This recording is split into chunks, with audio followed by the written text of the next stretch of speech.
This is Malia Brady. I'm a certified personal trainer, certified nutritional therapist. I also have a degree in biology, but I'm by no means a doctor, so if you have more questions about this, please talk to your doctor. I wanted to talk a little bit today about some new information I've been studying. I'm studying for another nutritional certification, and I'm just learning so much, and I'm so excited about it, so I wanted to pass on a little bit about what I'm learning. And this has me so excited because, as I'm pouring through this like dry scientific information, I almost had tears in my eyes because I feel like I'm finally starting to learn more and get some answers for like what's going on with me. So I've been an overweight person, and for most of my life, I still am technically. I was morbidly obese for some years of my life, so this stuff like really hits home for me. So I've been learning lately about hormones, and I remember learning about them in college. I know that fat or adipose tissue is really important in the hormonal process. A lot of our hormones require fat to travel and operate, so I know that they're pretty closely related, but I guess I just hadn't put it together in this way. So we all know about insulin. Insulin is a hormone. If you have any diabetic family or friends, insulin it's a big part of their lives. It's got to be, especially people with type 1 diabetes. Before we were able to create like an injectable insulin, these people were dying from it, and this is saving their lives. Insulin, it protects us. We need it. It's manufactured in our pancreas. So if someone has type 2 diabetes, after they eat a meal, they'll usually have to inject themselves with insulin to reduce the blood sugar that they have in their bodies at that time. If they don't take their insulin, they could go into a diabetic coma, and that's because blood glucose, if it gets too high, it's toxic for us. It can really, really hurt us. So we need insulin to keep those blood sugar levels within a normal, healthy range. Of course, you don't want them to go too low. You'll get hypoglycemic, all tired and weak and shaky, and you can even become unconscious. So it's got to stay within that good, safe range. So insulin's job, like I said, it brings the blood glucose down. But what happens to that blood sugar? It doesn't just neutralize it. Insulin has to do something with that blood glucose. So say you eat a big old bagel or something, your blood sugar goes up to 300. Big old surge of insulin comes along, nom, nom, nom, nom, nom, gobbles up that blood sugar, gets your blood sugar in your body back down to 150 or something. You're feeling better. But where does that other 150 go? What insulin does is it shuttles it right into your fat cells. Fat is a storage tissue. So it sends it over to your fat cells for storage. Fat cells get bigger, or worst case, your fat cells divide and now you have more fat cells. And you know that you never actually get rid of fat cells. They can shrink, they can get smaller, but that's why people who have lost a lot of weight, it's very easy to regain it, because unless you get liposuction and get it like manually taken out, those fat cells never go away. They'll always be there. They can shrink down really, really, really tiny, but you'll always have them. So they will expand if they've got all this blood sugar coming over to them all the time.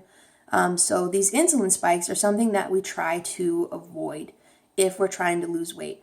So I think that's kind of the argument behind a lot of low carb diets. People think, all right, if I don't eat carbs, I'll never have insulin being released into my body to gobble up this blood sugar, so I'll never gain weight. And that is kind of why that works short term. And I'm not a huge like anti low carb person. I don't do it and mostly just for like kind of well-rounded health reasons. I think that we need carbs, especially me, because I work out so much. I'm very active.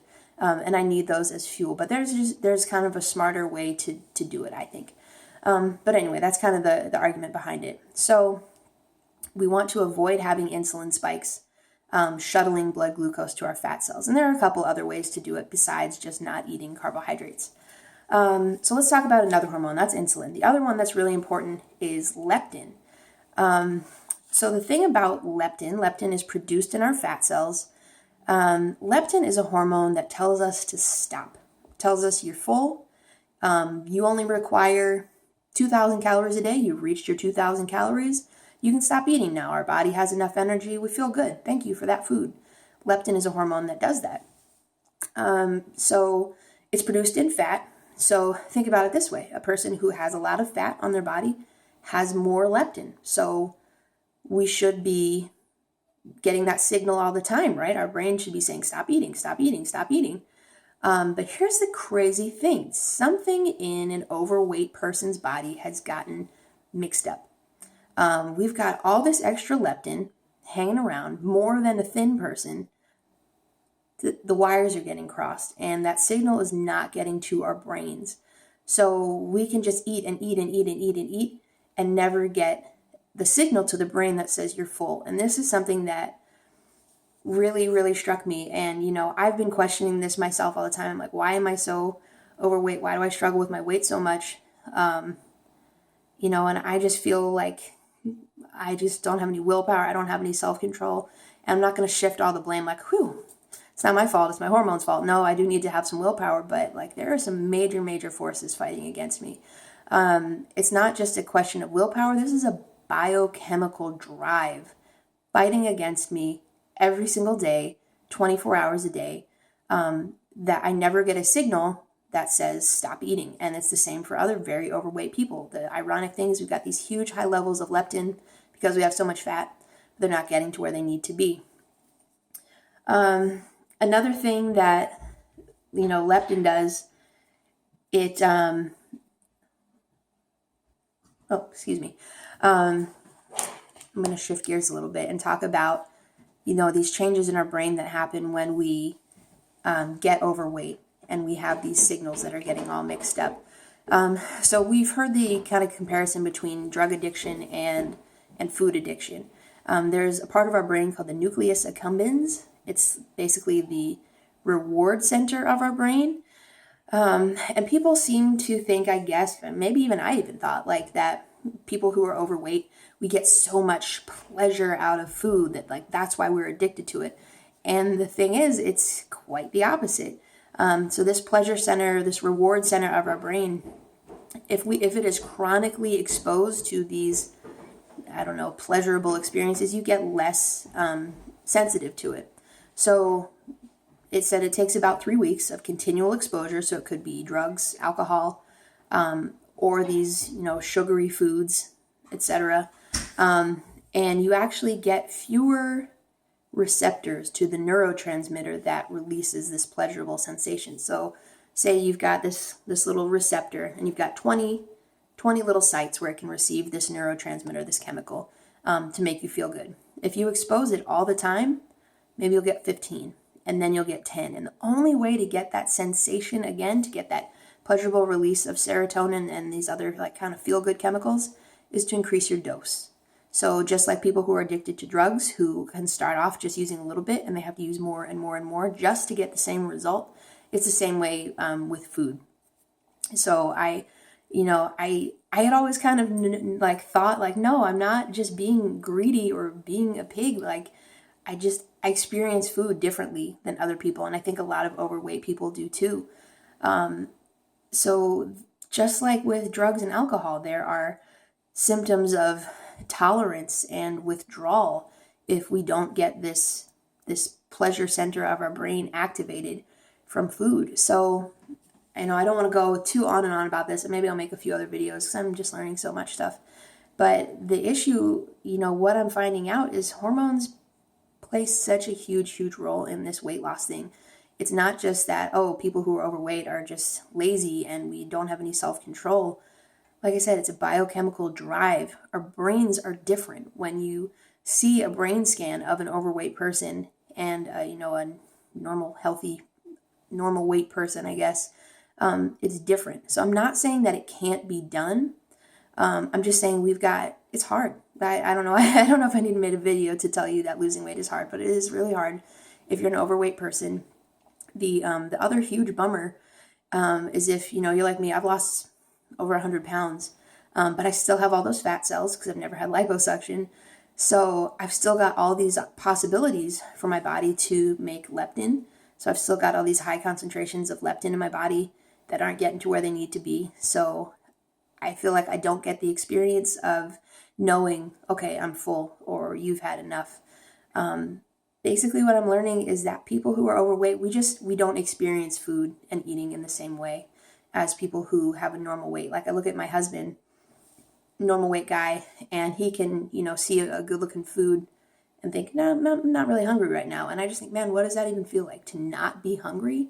unless I'm like physically ill, I can't think of a time when I would just be like, no, thank you, I don't want to eat.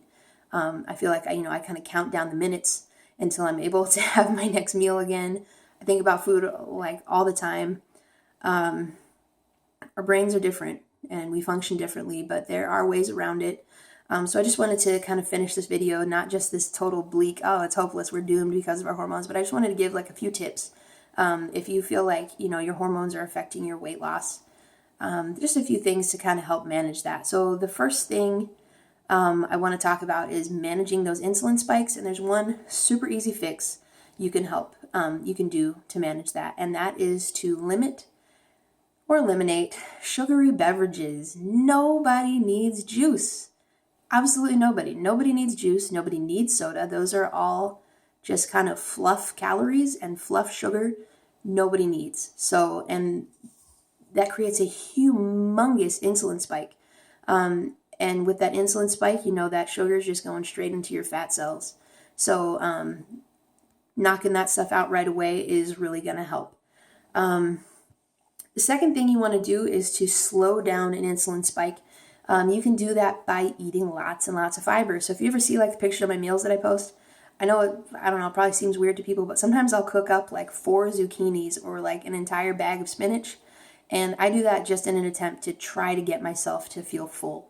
All that fiber really helps like fill up my stomach. It makes it so that I just feel kind of full for a while. And it's good for me. It's very low in calories.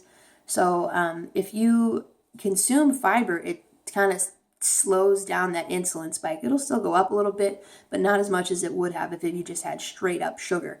So just add vegetables to your meal. Man, plants are amazing. Add plants, mostly vegetables. There's some fruits that are okay, but they also have sugar in them. Just fill up your plate with veggies. That's part of eating like an adult. You already know that, but that really does help. The other thing you should do is once you eat, if you think that you're still hungry and you would like seconds, that's fine. You might still be hungry, but you need to wait 20 minutes until you go back for seconds. And the reason behind that, when our food gets to our belly and fills it up, there is a hormone called ghrelin, however you want to call it. And what that does, that reduces hunger. It's a hormone that when our tummy is empty, I always remember the name because ghrelin sounds like growling. Your stomach's growling. It's empty. It sends a signal to your brain, hey, give me some food. So once you put some food on your belly, the ghrelin stops. But it does not increase satiety. We don't truly get satiated. We don't feel full until that food has started to break down. It's traveling through our intestines. We're getting some nutrients absorbed from it. And that takes about 20 minutes. So wait until that happens. Don't just eat because, oh man, this tastes great. I want more. Because your body doesn't know that yet. Your body doesn't know if you actually need or want more. So just give it a few minutes. Like go start washing the dishes or something, and chances are 20 minutes later you're not going to be that interested in it. If you really, really are, if you're actually really hungry, go ahead and eat because your body might really need it. There's a way to speed that up, and that is to consume more fiber. Fiber actually helps the food to pass through your digestive tract a little bit faster. So instead of 20 minutes, it might be 17, might be 15 minutes. So eat lots of veggies. The other thing, of course, is to just get tons and tons of activity. If you're like me, that calorie budget that you're on is pretty strict. And I'm not saying you can out-exercise your diet, but exercise does help manage things like insulin resistance and leptin resistance that I talked about today. Exercise will help with that. So get plenty of activity, at least 30 minutes a day. The more the better. Barring getting an injury, it's kind of hard to really overdo it. So that's kind of the stuff that I've been learning about hormones. I think this stuff is so cool, and I hope that this helps some of you, if you're on this same path that I am of trying to lose weight, and it's so hard. I know it is, and I'm right there in the trenches with you. But, if you need help or you just have questions about this, please reach out, send me an email, send me a message, whatever. I would love to talk to you about this. All right. Thank you so much for watching. Talk to you later. Bye-bye.